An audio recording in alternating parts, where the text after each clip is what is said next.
And good evening to the Alpha Adventurers Network. We present, of course, another exciting episode of I Cast Sword. I am here, of course, with our Apex Adventurers as we tell more tales of their time in Chult.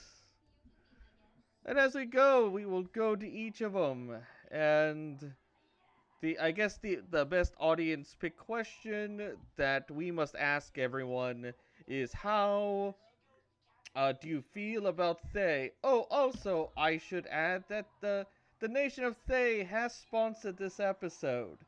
Oh, let's first start with our priestess of Umberly. Tell us. Tell about all your positive interactions with Thay. Well, Umberly's chosen here on the surface is very fond of the Red Wizards and has sacrificed the number of their kind into the Queen of the Depths. They do squeal and squirm very well before they are sacrificed, and they do make for very pleasant crossings of the sea prior to any voyage. That definitely has to be Aaron's favorite thing about Thayan Wizards. Oh, quite lovely. Let's go to our the paladin of Timora of luck. Tell me what kind of good luck tidings does the Thayans bring, Merrick? Well, it was weird, right? We kept getting these visions of Dendar, and then we would find Thayans instead, which are definitely not forces of Dendar. So I guess that's the best thing about Thayans. They're not Dendar. Yes, a very good positive as any. They are not Dendar. Then Minix, tell us what kind of positive interactions you've had, not only with Thayans, but also other reputable power spellcasters such as.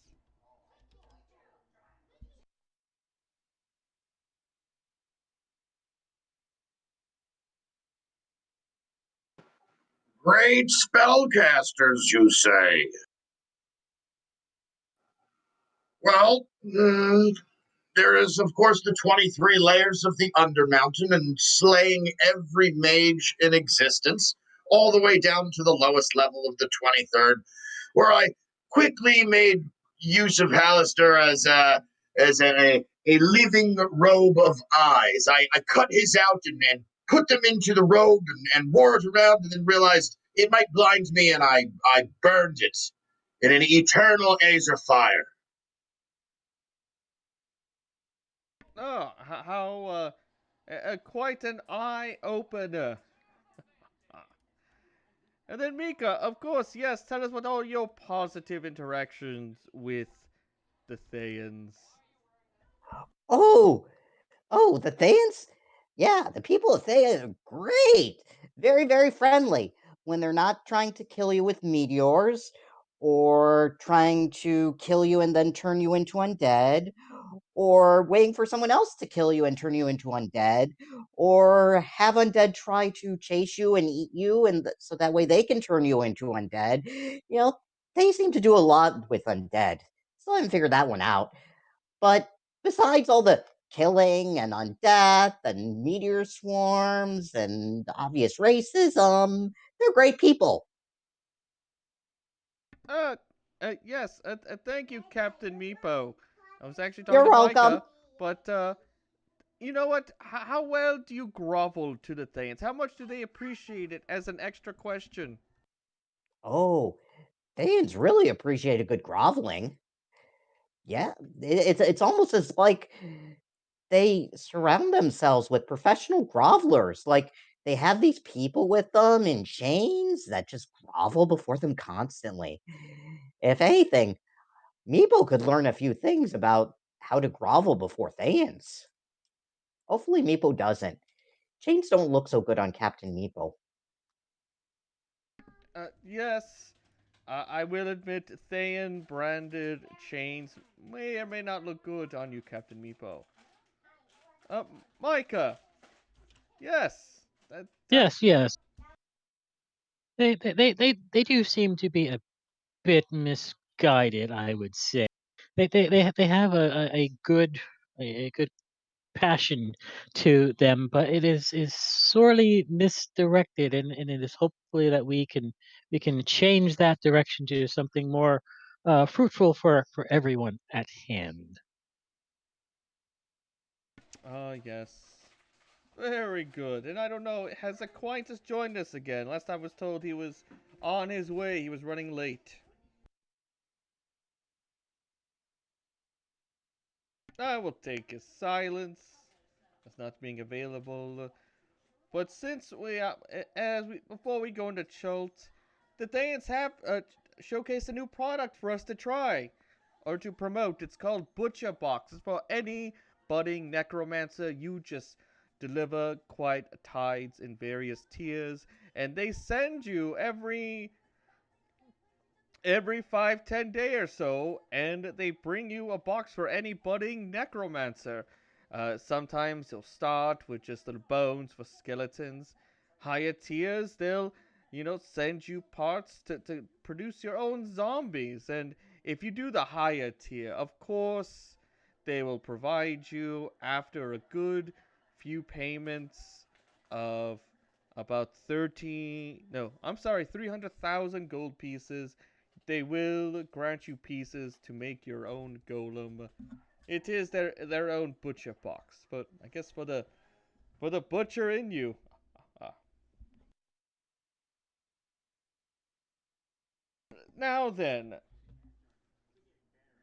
as we go back into Chult, I was told again that you all came to this portion as another dream.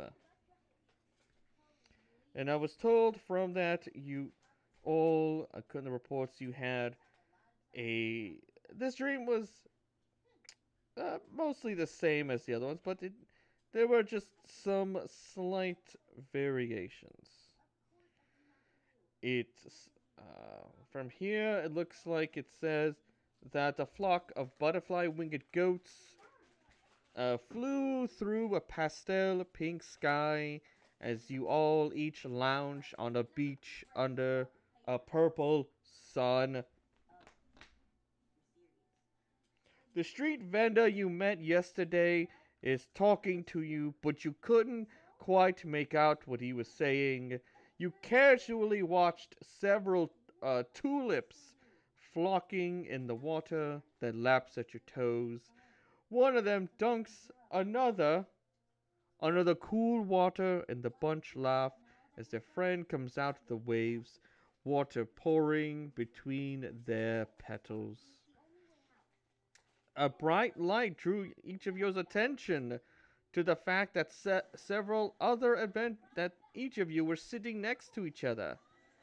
And then another figure floated above you, this amorphous entity of brilliant golden light. It exuded a gentle warmth as it hovered above. In a voice that touched the heart more than the ear, it spoke to you all. It said, "Do not fear, for I am Larua, and I have returned to warn you yet again.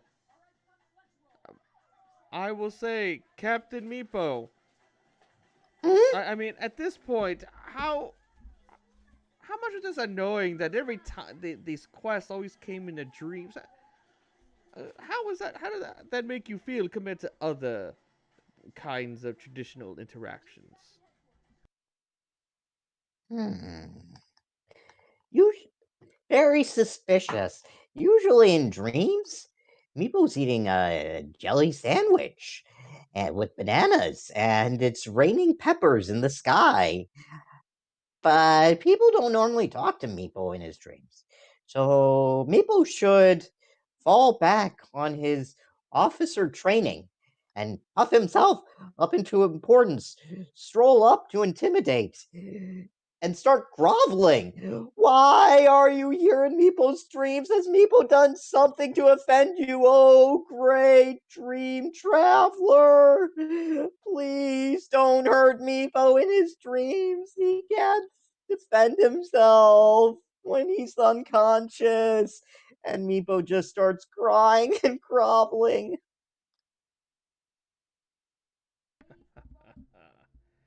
Delicious. I mean, yes.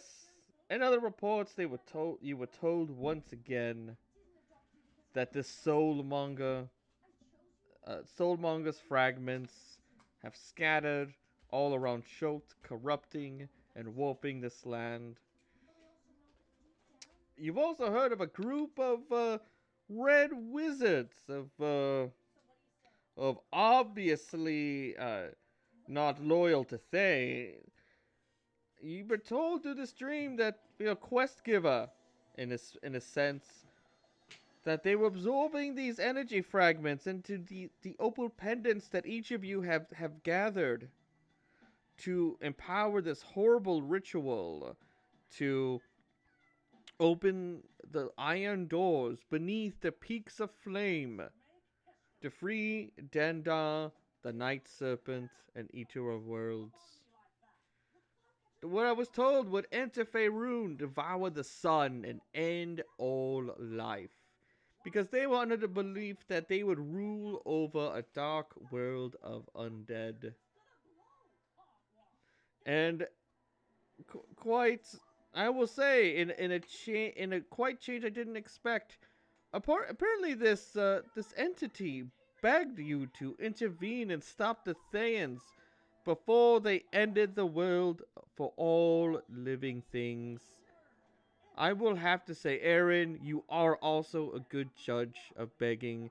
How would you compare this bowl of golden light begging compared to our illustrious captain? Not really much of a comparison. They at that point, I think because we're looking back on this, right? Of course. I think that her begging, it was hiding something. At that point, I wasn't sure what, but there was something else going on. Were each of you using your trying to uh trying to read the body language of a ball of purple light?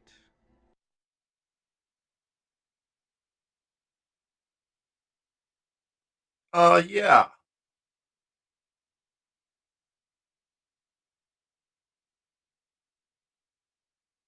I was just focused on this tale that they were trying to unleash Dendar. All this time, it was the Thayans. Yes, these red wizards who may or may not be allied with they. Um, no, of course, Aaron, you know, I'm sure if it wasn't a dream and you were able to, or at least if this was in the depths, in the domain of your goddess, that you'd be able to wrench if there's any hidden truths out of it. But it was really hard since she was in the air. Well, it's very hard to tell with these air breathers, how they, whether or not they're telling the truth.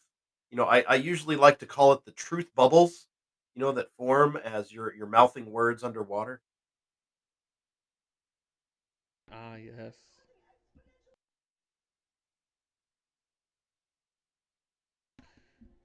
Good. And then, of course, it says here that you all did agree for various reasons, but was told that this amorphous ball of energy was going to transport you all to the peaks of flame. And there would be an item, a magical lock of sorts, called the Asil Mix. And then, while someone holds it, you can insert any of the opals you have found so far and that each one would empower this item and allow you further access to its magic. Now, Minax, when you all found this item, how would you compare it to some of these other powerful artifacts you each have found?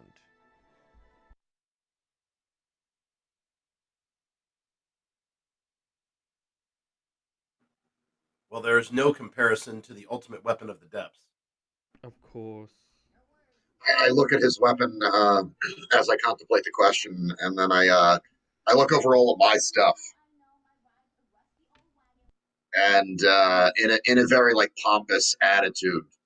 Um, Nothing is as great as the things that are worn on me, and maybe that thing he carries over there. Wait, perhaps I have the strength to wield it. I walk over and I try to like take his weapon from like you can put it on the ground. I insist you put it on the ground, and I try to lift it up, and I am not worthy.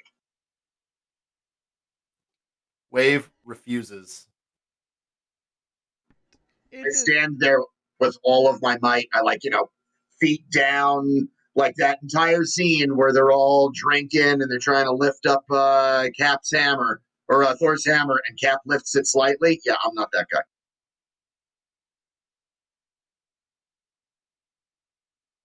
Speaking of ham, well, of course, Minax, it is true. Everything that you have on your person is indeed worthier than this magical lock that this ball of light decided to give you all. And yes, of course, I would, of course, ordain any item blessed by your goddess is going to be magnitudes more worthy than any even apex ones yourselves would be able to find. Just that connection to your betters, of course, makes you even better. But was but thankfully it appeared that this ball of light was going to give you each 20,000 gold pieces. Which I have to say, Merrick, did you expect this being to have be able to give you each so much gold? It was weird because the hadn't even really appeared before, right? This is the first time it. I don't know, very strange. This little. It was all kind of weird at the time, but again, I was just focused on the chance to finally get my revenge. I've been traveling down there for 4 years, going after killing the folks that worship Dendar, and I heard she might be coming to the world. That's all I can think about. Ah, very good. And well, thankfully, as soon as you all agreed, it was suddenly like a flash. This dream you all had had ended, as you found yourselves awakened on a rough ground with mounds of ash accumulating all over you, each of you. Struggling, you all each struggle to your feet as you realize that you lay just below walls of jagged rock, from which smoke poured into a lightning filled sky. The land around you was choked by ash and devoid of life. A fissure in the nearest wall suggested a respite from the suffocating dust, and inside you're all able to see what looked like worked stone, a large, intricately made brass lock lie in the ash near you. Now, I'll say, Micah, I was told that you were the first to grab this item. And from this item, you were able to just have an idea about the things that it could do. Tell me, and with your, I guess each of the opals you had, You were enough to put the four slots that were the three slots that were empty seemed to be made for each of the opal pendants that you found. Well, yes, they were seemingly engineered to fit in these. But me being cautious, of course, I used Mage Hand to apply them, but they all seem to be working.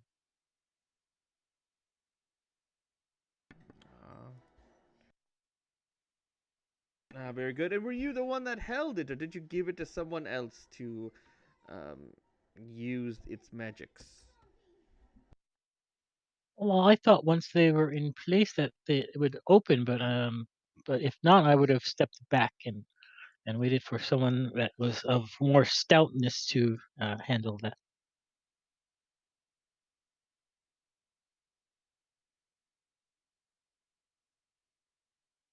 Yes. But as you but I have to say, the warm breezes of the volcanic gases stirred the air. It was not only hard to see, but for some, I was told it was hard to breathe even. And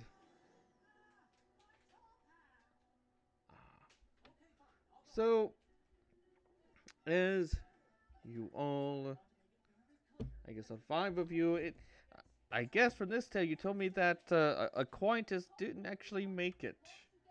Very sad.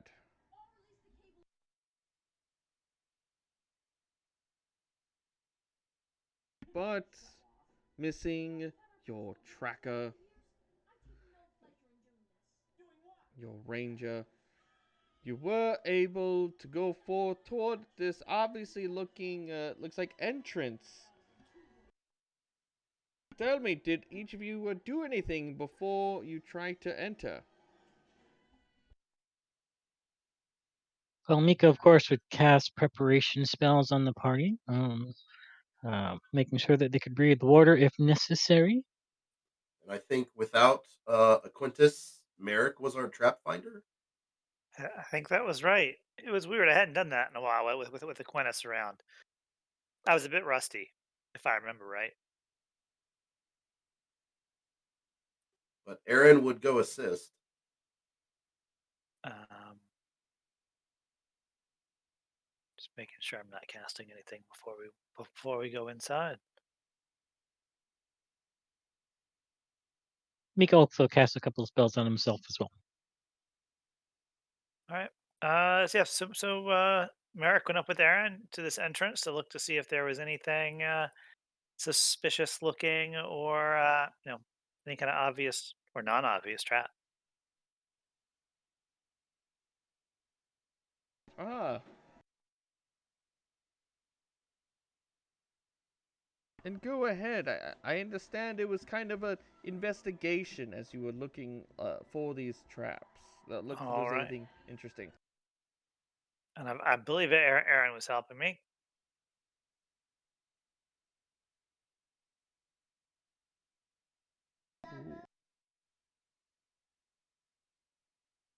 And apparently, you were able to find some magical runes cleverly hidden in the symbol. There was definitely some kind of magical effect. Definitely some kind of trap.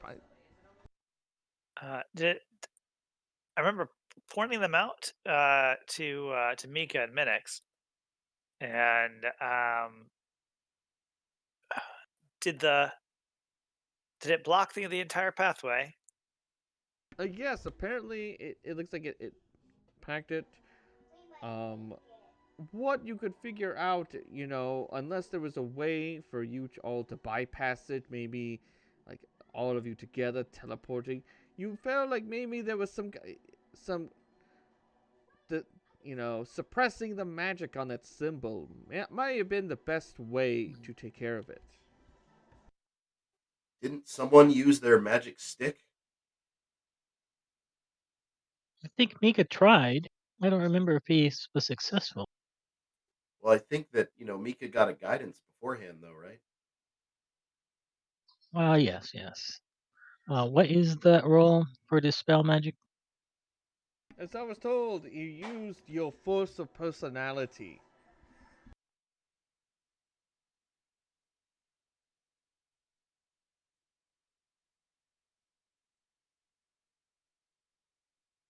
Yeah. And as you try attempt the magic was 17. indeed was much too powerful for it to be dispelled.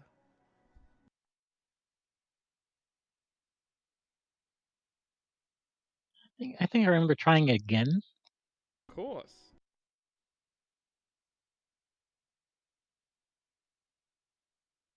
Oh yes, you felt for that second time this as normally the spell would be much tougher. You're able to find, just like picking a lock, you fine tuned in and opened it just enough for all of you to easily go inside right before the magic this symbol turned back on. And ahead of each of you was a wide corridor of crumbling stone split into 3 different directions. Water dripped from the ceiling of the leftmost as it led down into darkness. The center continued straight for a bow shot before turning left and right. Its walls were covered in the scroll work of an endless maze.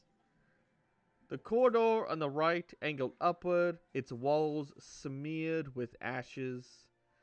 As a warm breeze drifted down to you, something about standing at this decision point made you all dizzy. Oh, you know what? As I bring this on the paper, Micah, you said that you were trying to cast other spells. You were trying to cast other ritual spells. Is that correct? No. Well, one was a ritual. The water breathing for everyone.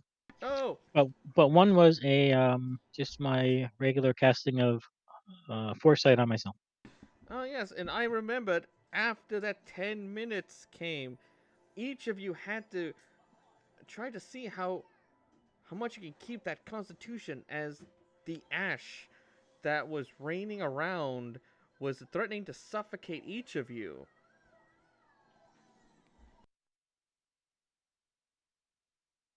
And Aaron provided +6.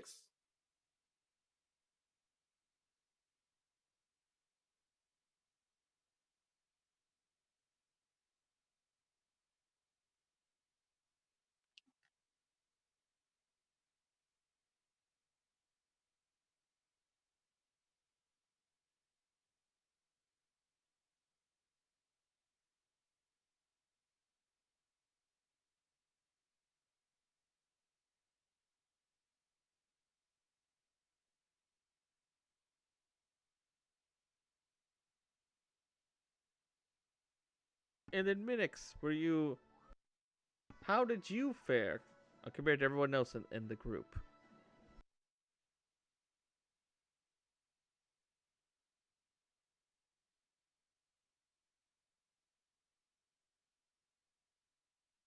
Ah, yes. Unfortunately, Aaron, you being from the sea, and this is certainly from the end, as the ash. So nearly was so suffocating that you felt yourself just exhausted. Oh no.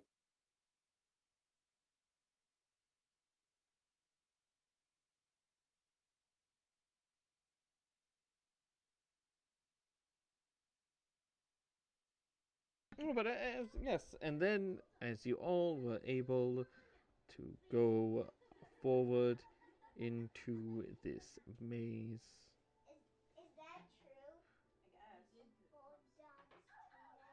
you as you all were there, I think you guys were able to put your heads together as that dizzying feeling hit each of you to try to figure out what was causing it. Like like using your knowledge of the arcane to figure out what was going on.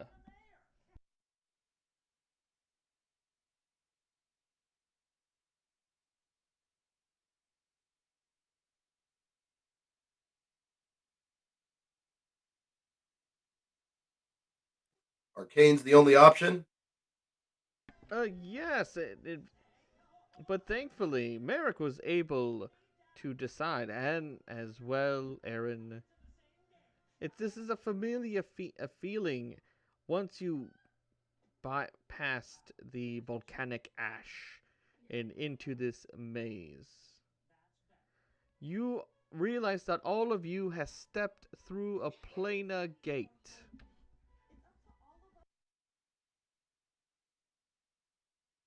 For you all were now in a different plane of existence altogether.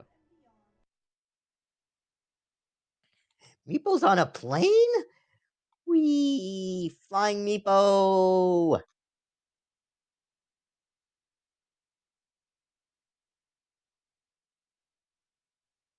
Ah, yes. Now, the problem came as you all took this moment to inform each other. How were you navigating this maze? You felt like anytime it seemed that this maze seemed to learn and adapt as you all were traveling through. You felt like as a group, the best thing you could do is either use your investigations or perhaps try to look for some tracks. I remember I had a lookout the whole time.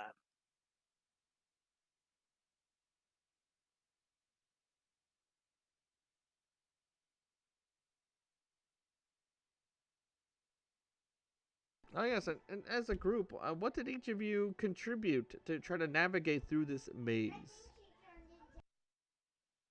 Oh, Meepo has some chalk and a ball of yarn and some map making things, and he pulls out a bunch of other, or he remembers pulling out a bunch of other things and handing them to the various companions. Oh, and here's a 10-foot pole. Mika tried to investigate the magic of this to see if he could help discern the cause and maybe help overcome it. I guess that would be an Arcana. Yes. 22. Aaron apparently kept a lookout as well, but is concerned. Did anyone have the ability to remove exhaustion levels, or else this is going to really suck? 1 second. Meepo digs in his backpack.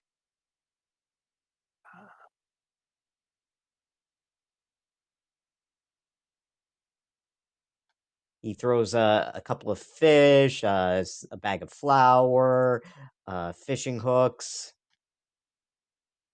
another 10-foot pole. Because I do have a potion of vitality I could have drank, but that seems like a waste. I had one of those too. I have a scroll of Dispel Magic. Will that help? Don't think so. Regenerate. We could cut off the Ooh. hand that's cursed. What? Actually, regenerate might work.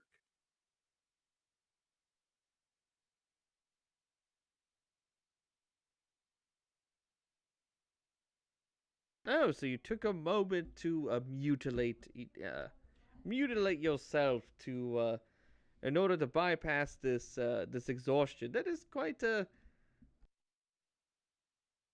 that's quite unexpected as a solution. Nope. That is not something that regenerate does. Oh, okay. And I do not have scrolls of greater restoration because Aaron is not able to cast it. I could sprinkle you in holy water. Oh, I have this coin. It has a soul in it. Think we could sacrifice it? Ooh, what does the Oscillomax do again? Yes. Um, as you're told, you can use one of its magics to. I believe it has some magic in there. Oh, of course, one of them includes a greater restoration. Uh, are you guys okay with me using one of the stones to do a greater restoration? I think it just took away something from you. Oh, I thought the stones could be used as well. Oh yes. Well, they can, but don't they cost you a little bit of your life force? Well, Yeah, oh yeah. So I think we were saving those charges. Dendar Are was we? ahead. Did we? I'm I don't know. okay with it. no, like I said, you can either drink you had the potion on you to drink. You use the Iclamex to use one of I its will drink the charges. potion, and then I will roll a perception, not at disadvantage. There you go. I'm helping.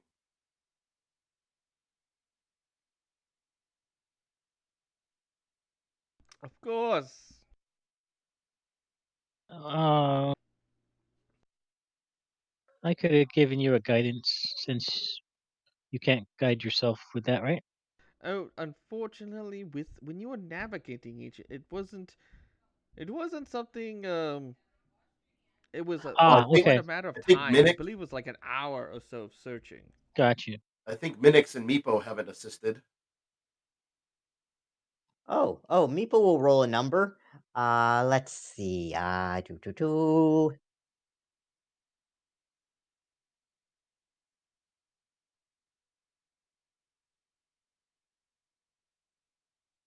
Meepo's helping.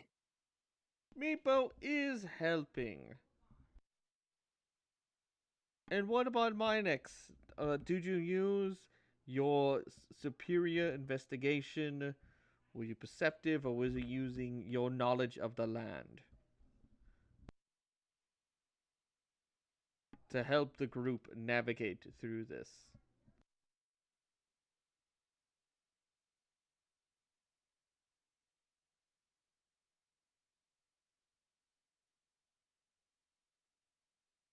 Drew, we can't hear you. Sorry, the wife's got me cleaning stuff. Perception. What do you need from me? She was yelling at me.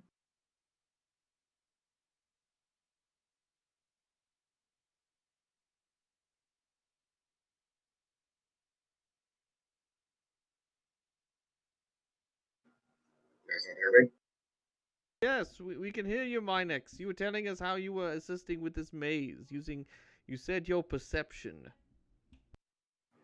Oh no! If that was the case, I could throw assistance on investigation checks. That's probably the most helpful I will be as we navigate. Oh, but this was.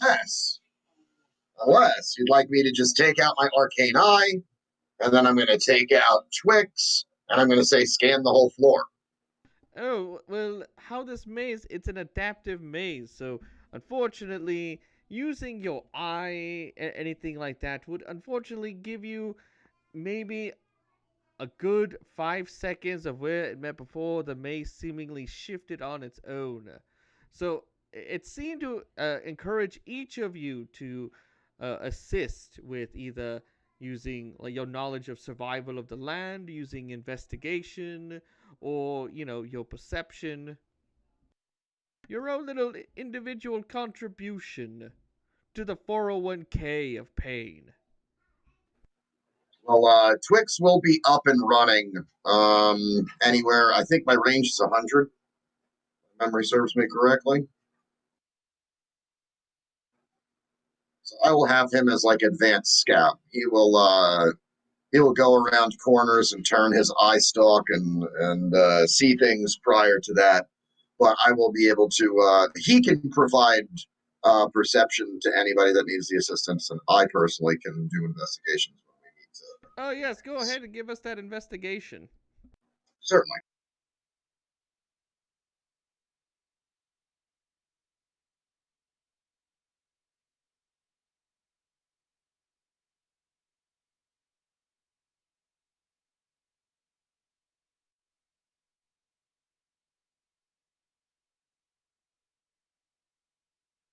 Ah. Well, it looks like in spite of everything. Oh, was there something that gave you an advantage on this check of others? Minex. Unless somebody else has got Arcana now. No, quite all right. It looks like most of you luckily were able to navigate through this first portion of this maze. Advance through it. As I remember, you entered a different location. You entered into a hallway that seemed to give way to this massive cavern of ice, as the ice radiated with a dim blue light, giving the cold chamber an odd cast. As a warm breeze drifted from deeper in this cave, and as we go, this place that seemed to defy logic as you were here, because as a bright light flared from deeper in the cave, as fire takes wing, this massive red serpentine creature, mounted by a demonic humanoid, flew from around a massive stalactite. And they asked, "What have we here?" The demon bellowed with a throaty laugh. "Dinner," the dragon replied, as this impressive fiend riding a dragon was ready for combat.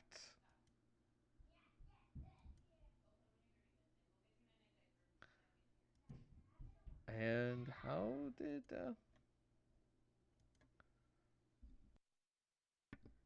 as we all get together for combat.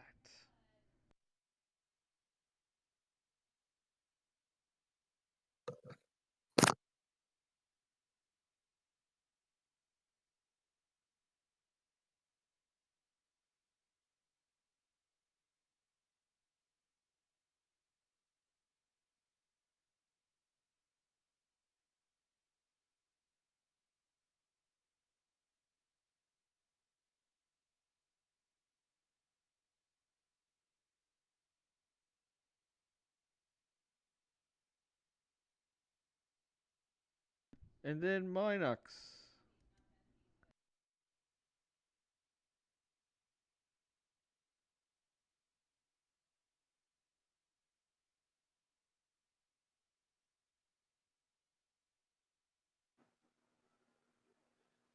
Let's keep losing connectivity on roll 20.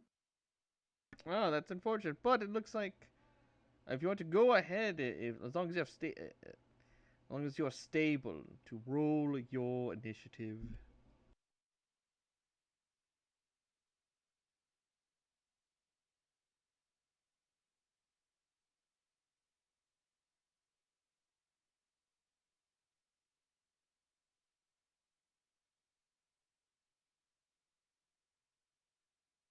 As we start with Merrick, seeing a Baylor riding a red dragon. Was this the weirdest thing you ever seen? It was just about the weirdest thing I'd seen. But we've been seeing a lot of weird things in Chult. I couldn't remember how far up off the ground was this dragon. Oh yes, I believe it. I believe they were flying at about 15 feet Ah, It was kind of a small area. They didn't have a lot of room. Or you know what? unfortunately. I think it was closer to 10 feet, since with the wingspan and everything. All right. So I can't really have room to get underneath and poke up. Yes, assuredly. You might have to do All a little right. hopping. Well, I dashed up there, and from underneath, I tried to skewer a dragon.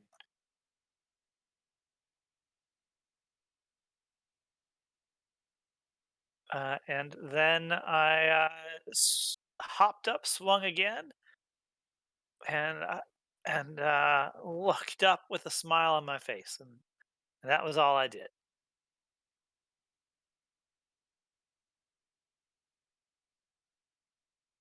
I guess.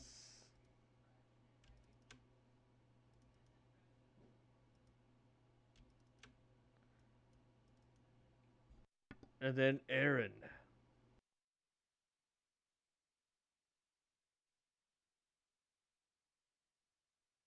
What happened on your turn? So Aaron took Bernie as a controlled mount, getting near but not next to Merrick, kind of going off to the side, allowing for AoE effects to, Of, be around there. of course. Bernie drove over these guys, and we found out that they are immune to fire. Oh, yes, quite so. That made Bernie sad. But then Aaron came down with Wave. But before she went, she cast a spell and made the trident holy beyond words at the dragon. Oh, so close.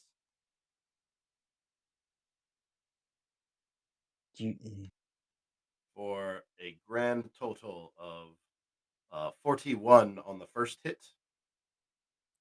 Second attack, 31. Ah, yes, right through. And the dragon is not a fiend or an undead, correct? No. So she gave the dragon a third level schmoot for only 40 points. Was a measly roll with her smite. And then she ended her turn.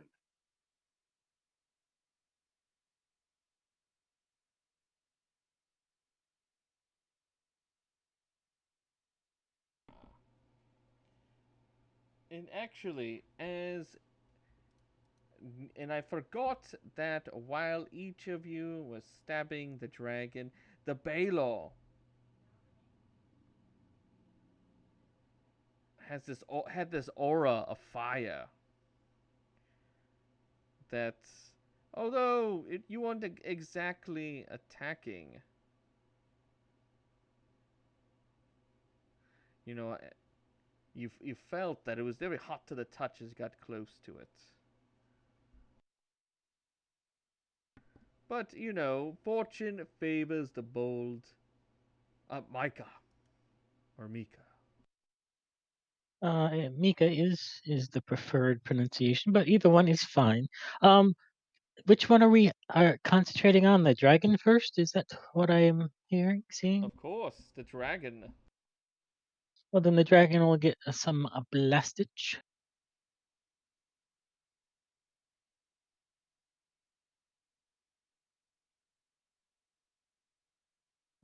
2 for 14.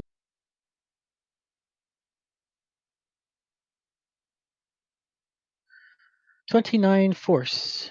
And Mika is going to move to the sun.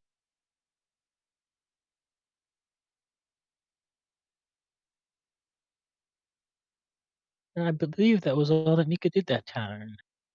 Oh, and did you try to push it away? No. He is within reach of party members, and I think they like it better that way, if I recall. Yes, this is also true. Ah, excellent. And the great Captain Meepo. Captain Meepo flies up or remembers flying up. Now, since the Baylor is on the mount of the dragon, they're both adjacent to Merrick. Yes, in a manner of speaking. Okay. Meepo will pull out Wave, not Wave, and attack the Baylor 4 times with advantage, symbolized by rolling 4d or 2 sets of 4d20s.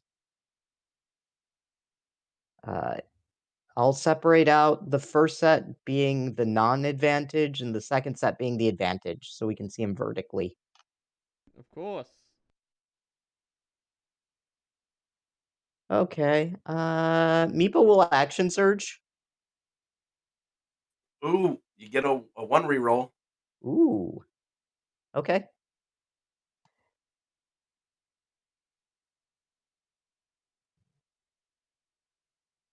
Oh, there's one.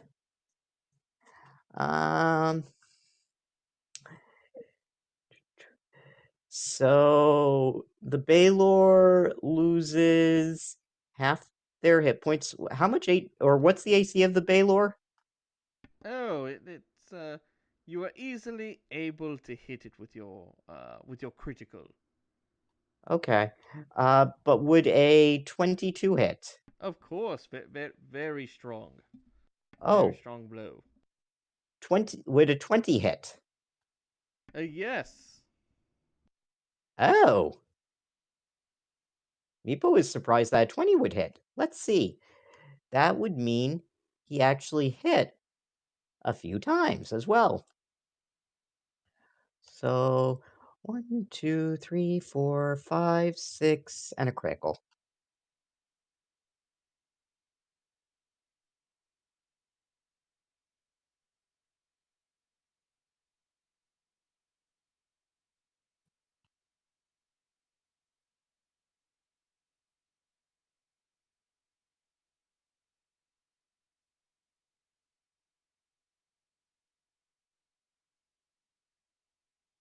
And critical would be 2d6 plus 1.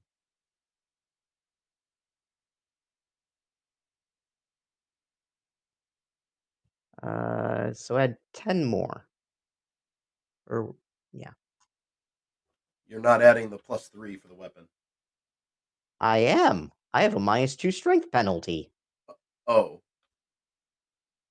As Meepo waves around flailing. So he does that much damage plus half the or half the Baylor's hit points. That's Meepo's turn.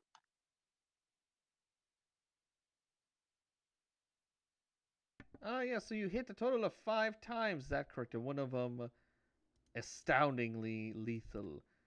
Because, of course, this 6 times. Baylor being did not expect to take that much. Oh yeah, okay. Of course. And that's Meepo's wounded. turn. But of course, hitting that Baylor that quick, you felt like that fiery aura it had flashed at you. Let's see, you hit it 5 times, so yeah, that would have been flared up about 5 different times. So, as you got spiked with that fire damage. I believe it's the bottom one. Uh-oh. Okay. Is there a save? Oh no, because you're close to the creature stabbing it. You get a little feedback.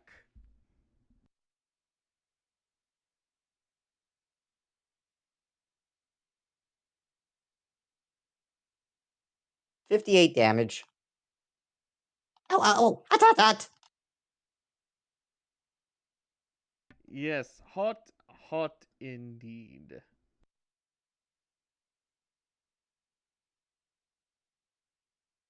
And then, did you do anything else? End turn. Oh wait, bonus action heal second wind and then end turn. Ah, very good. And then Bernie, being a controlled mount, was under your control. And then Mike's.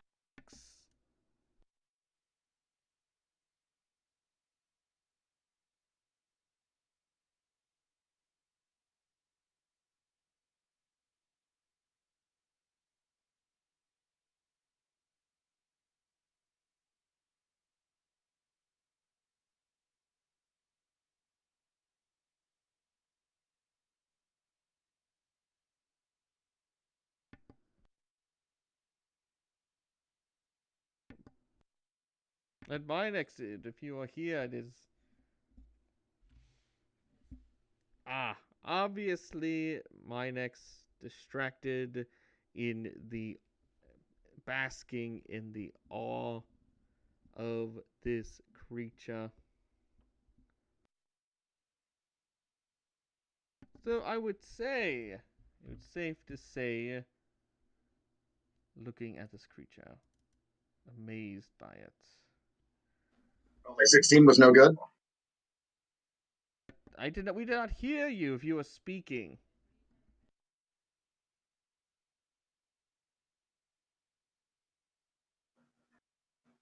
I have no idea why my mic is not working.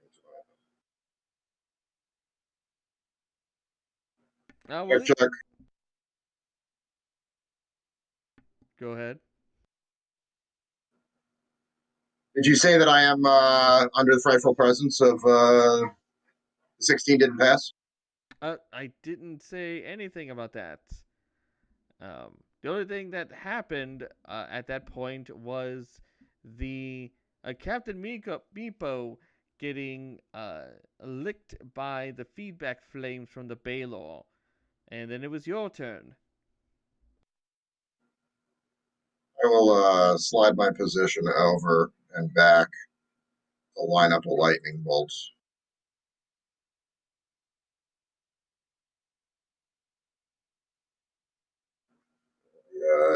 DC 23 for both.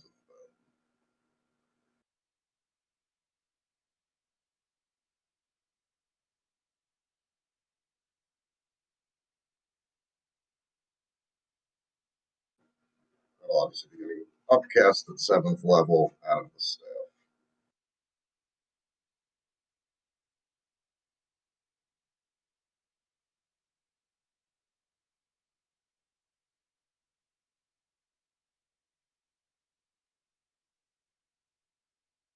You felt the Baylor had an innate resistance to the lightning.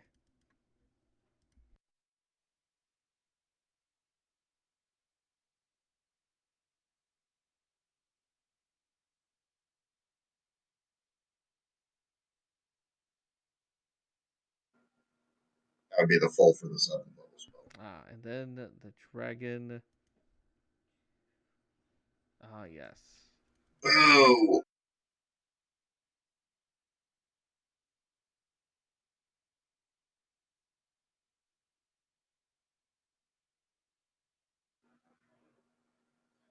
That'll be all for my turn.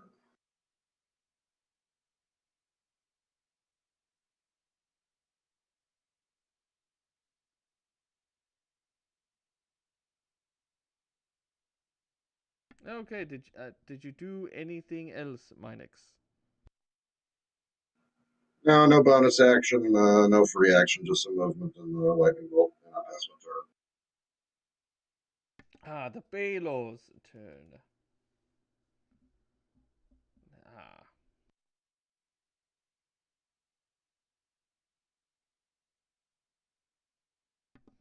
As it looked at each of you, looked at Merrick, looked at this Captain Meepo, and of course,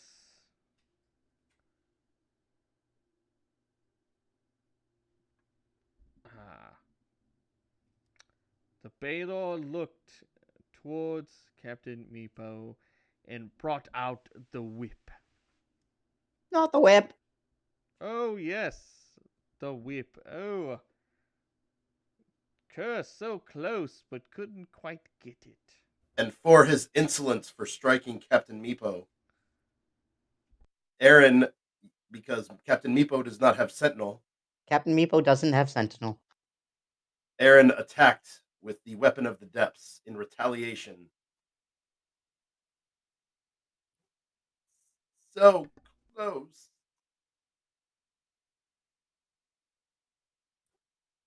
And she struck down with another third level Schmite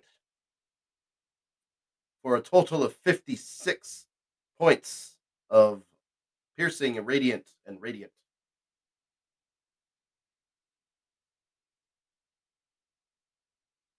Ah, very good.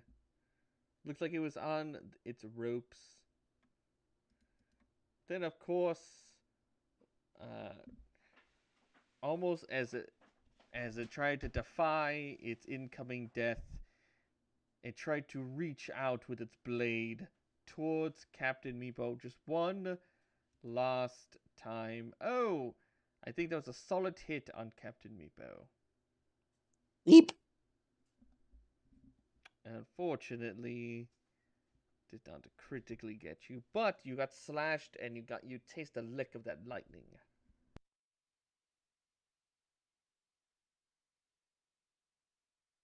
Ow.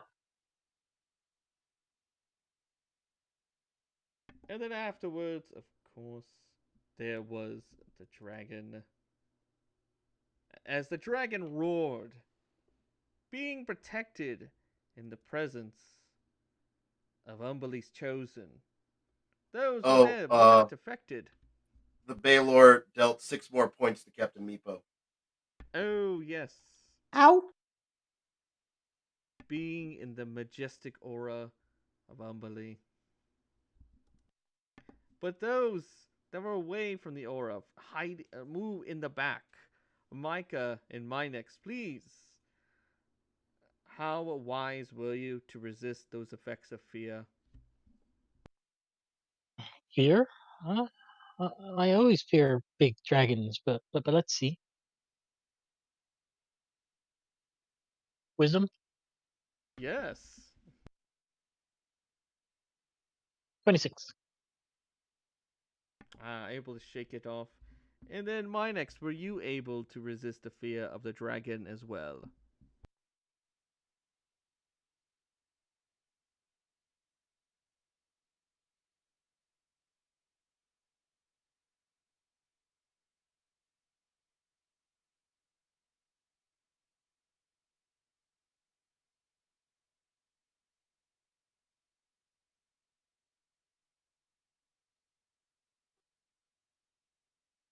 I think Drew said he rolled a 16 before.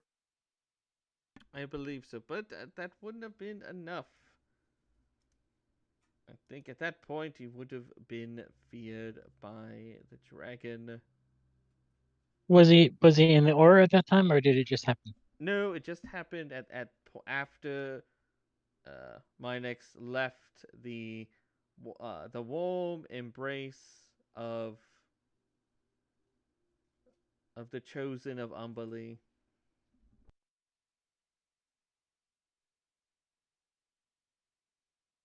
But then, after the dragon did such, in almost a last-ditch effort, it opened its mouth and released its breath in this 60-foot. Some would describe it as a 60-foot cone.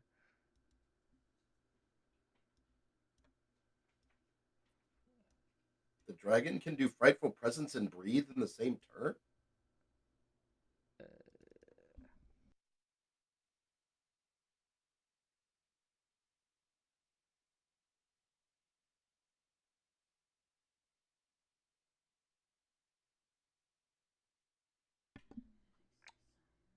That's right. No, I guess it couldn't have done that. I guess it I went think all it in. goes claw claw bite.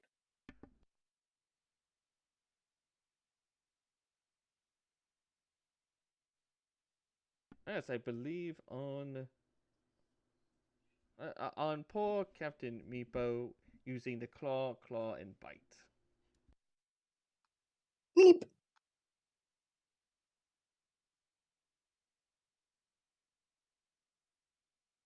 And I believe one of the claws and one of the bites went through.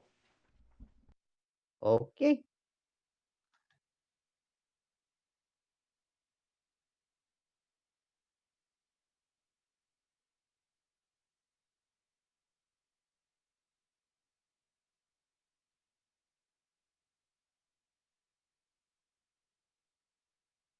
And then, of course, we're top of the round with Merrick.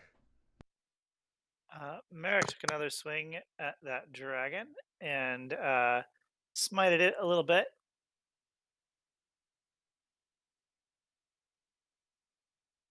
And then he just kept hopping and swinging, hopping and swinging.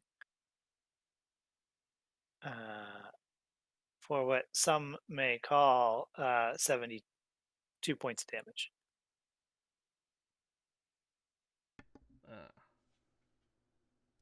Very effective.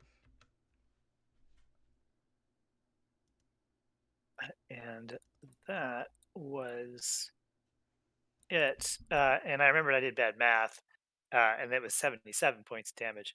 But careful with that Baylor, Aaron. And that was the end of my turn. And then Aaron, it was your turn. And Aaron, hearing Merrick and knowing what fiends might be able to do, Aaron struck at the dragon. For a 21? It looks like that did get through.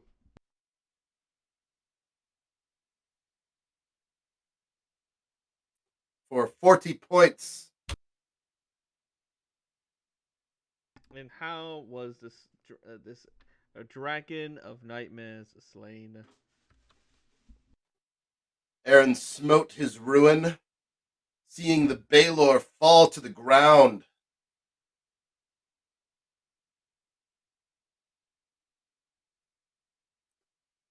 Aaron used Bernie as a controlled mount to disengage.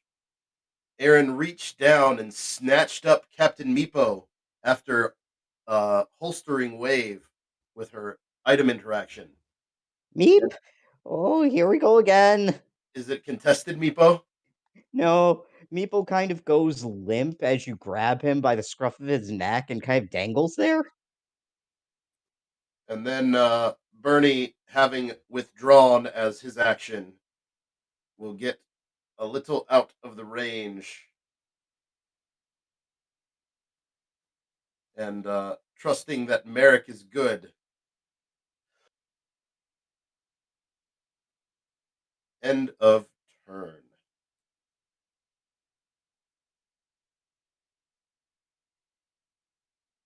Is it Micah? With one down and one to go, we will try to do damage to the remaining fiend.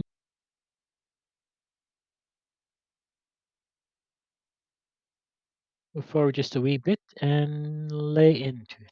Stay back.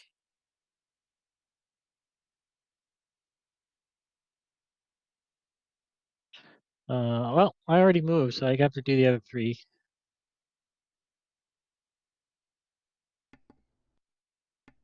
And then did you push it at all when you were blasting it?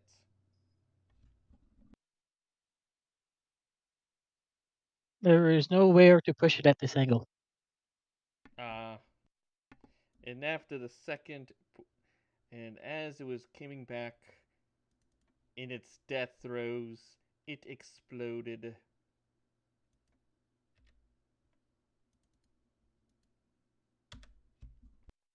And then Merrick, how well did you dodge that? Yeah, 25. Very effective. Seemed almost even to evade. Yeah, I just kind of stepped this duck and weave, but my friend to 25 feet away from me. I was very worried about Mika. They blow up? Oh, that's good to know. I think I was out of Oh, range though. it went boom boom.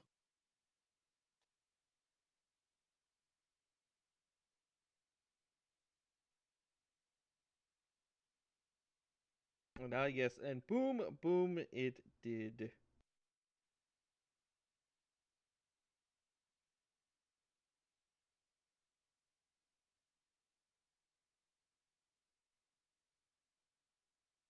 And then as it was as it exploded, you all heard in your mind, the red ones have begun their ritual. She hungers. You are almost out of time.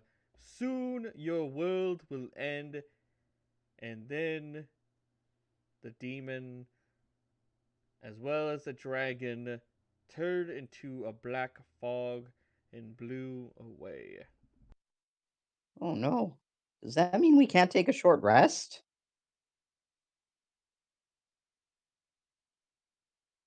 Uh, we better hurry then. And then, Meepo kind of eh, limps or remembers limping with blood dripping behind him. yes, and various scorch marks as well. But in as the Baylor dissolved into smoke, you found it a scroll. A scroll you later found out was a scroll of mass heal.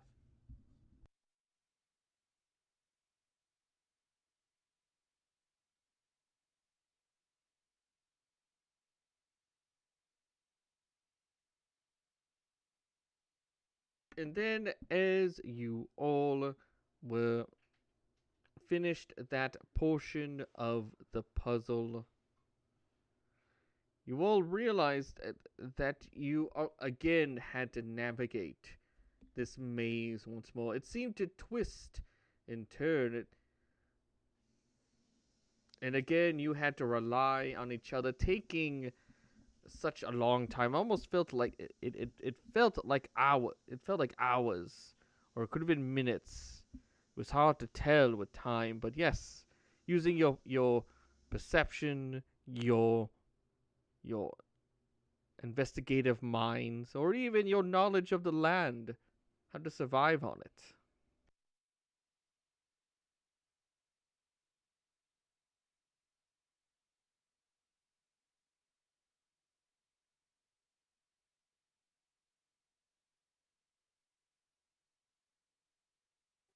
On survival was an option. Oh yes. Okay, well I'll do that next time because I rolled a 1 on perception. But Tamora was with you that day. Yep. And of course, Minex, the last. Did you also use your investigative mind to help navigate the maze some more? Of course I did. And you've got foresight running, right, Drew? Well, I do have foresight running. That's right. So I could be doing an advantage if I'm the investigator. Am I the investigator? Well, Well, it's a group check. Oh, okay, it's a group check. Minix, if anyone asks you, are you an investigator? You say yes.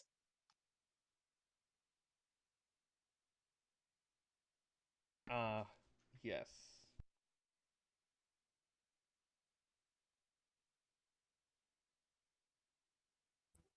Where did that ranger get to? You all did wonder what happened to Aquinas as you were making your way through, but Merrick, let's say if you could describe your luck in a dice roll on a D10, what would it say? What number would it be? Well, in that maze, it was close to a 10.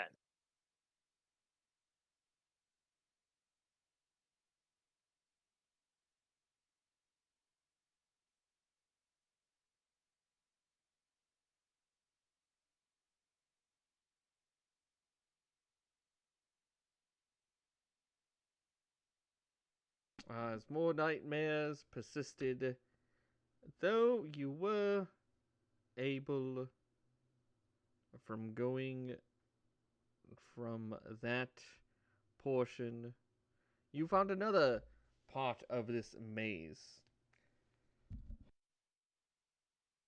The tunnel narrowed until each of you were crawling on your knees. You each saw a flickering light of a flame up ahead and heard running water.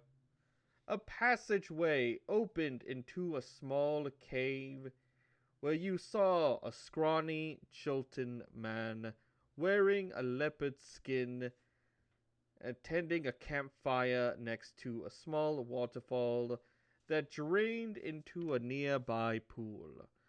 Drawings of stickmen, dinosaurs, and jungle animals decorated the cavern walls. Beyond the man was a small cave entrance through which you can see this jungle at night. The man nodded to you and gestured to a place by the fire. Zimo Tali, it said. But, did any of you know the Chultan language?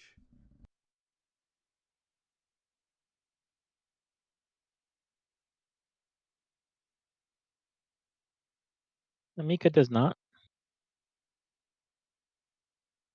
Eric kind of wondered how he'd been in Chult so long and never picked up any of the words.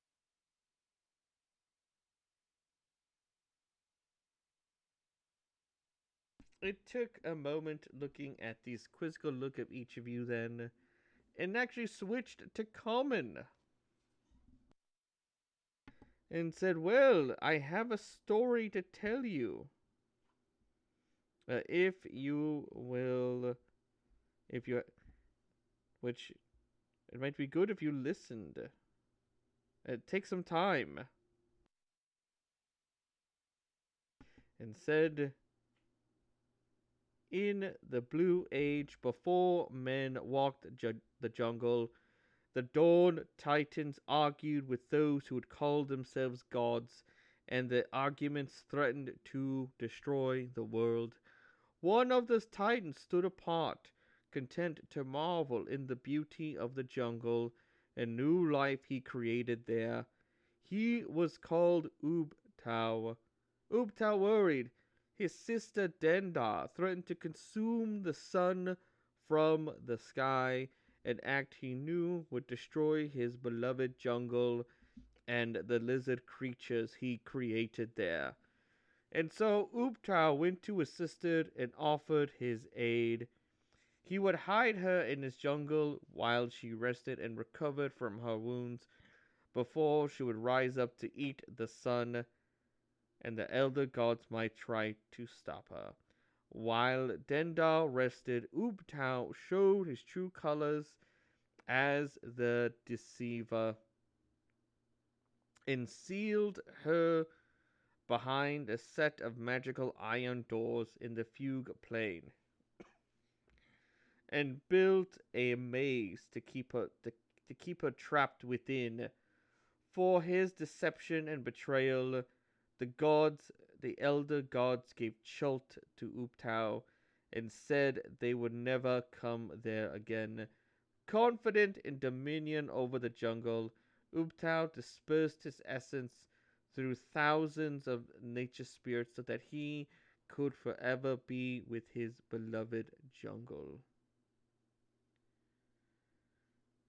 And then he tells you, for he knows that the night serpent stood beyond the iron doors, and knew he alone was not strong enough to stop, but would be able to aid you all if you proved yourself worthy. For you must best him in a best the Chilton man to a game. It's called Two Histories and a Fable. To whoever wants to play the game.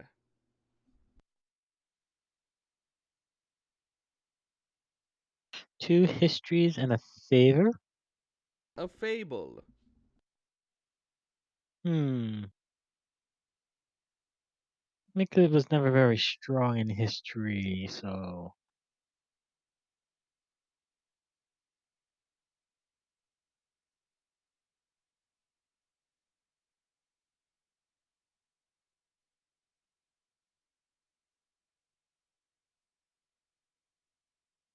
I looked at each of you, said, which one of you would like to play this game?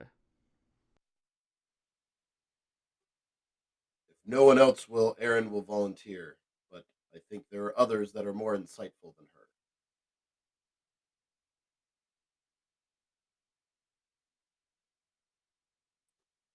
Because this sounds like a game that my people played called Two Truths and a Lie. Ah, yes, very similar.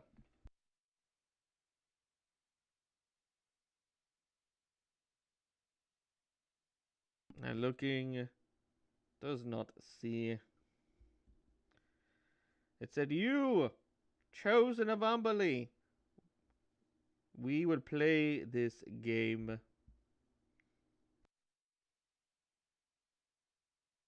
We'll tell Very you. well.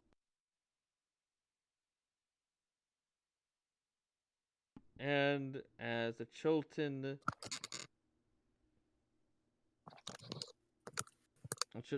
spoke, said, I founded the city. No, I created the dinosaurs.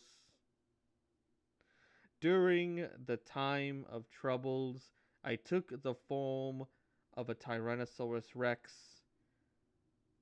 As well as during this time of troubles, I battled Ishaudo, who took the form of a great serpent.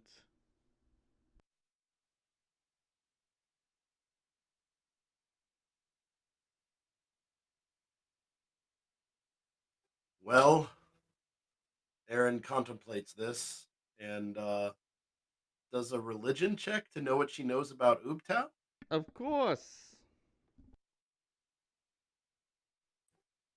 It's not horrible.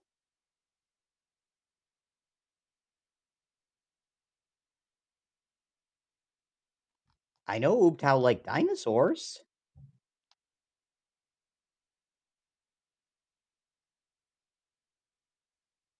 Oh, yes, from your religious knowledge did not really go that far.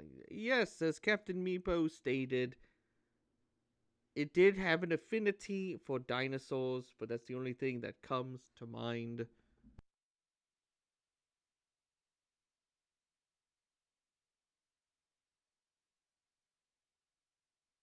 Hmm. Maybe there's another way to figure this out. Do you know who that snake person is? Is Shodao? Yeah, that's a snake person, right?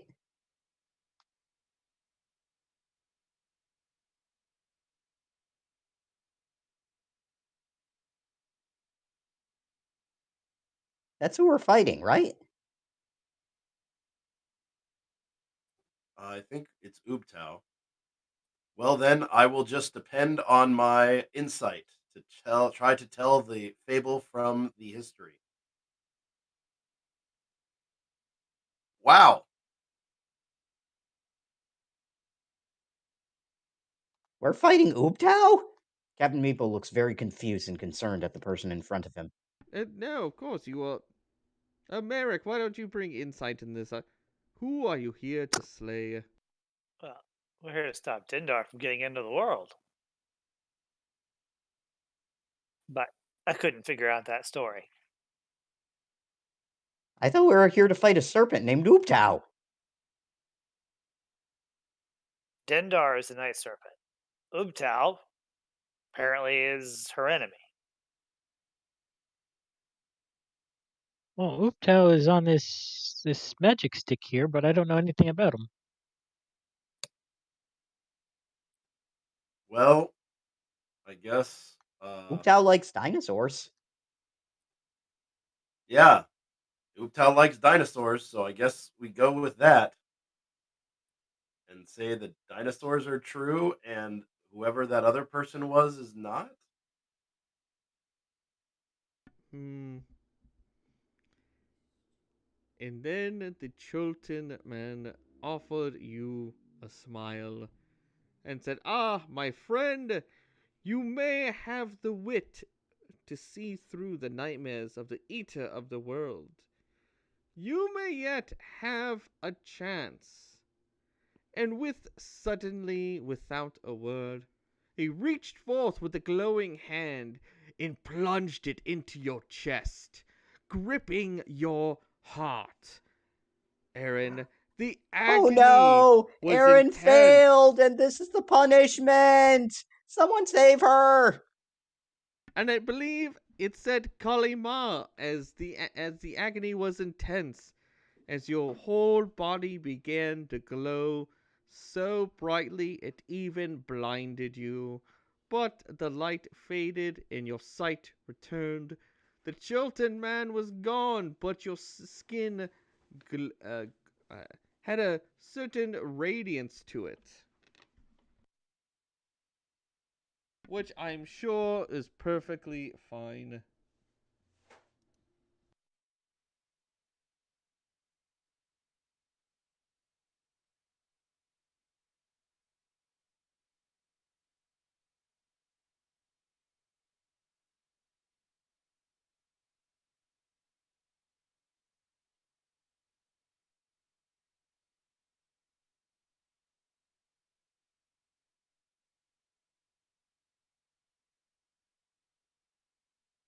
But yes, Aaron, how did it feel after you were bestowed this gift after having your chest grappled by this mysterious Chilton man? Well, they are uh they know and acknowledge the power of Umberly flows through me, and were right to give me these powers.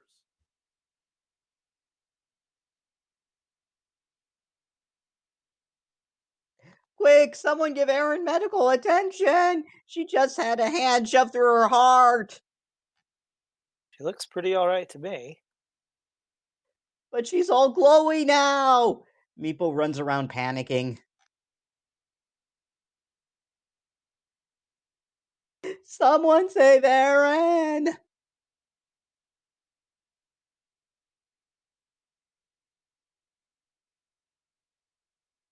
Ah. And of course, at this point, I'm actually getting a little parched. Why don't we take a 15-minute break? Just a 10-minute break would be good. Sounds good. See you in All right. 10.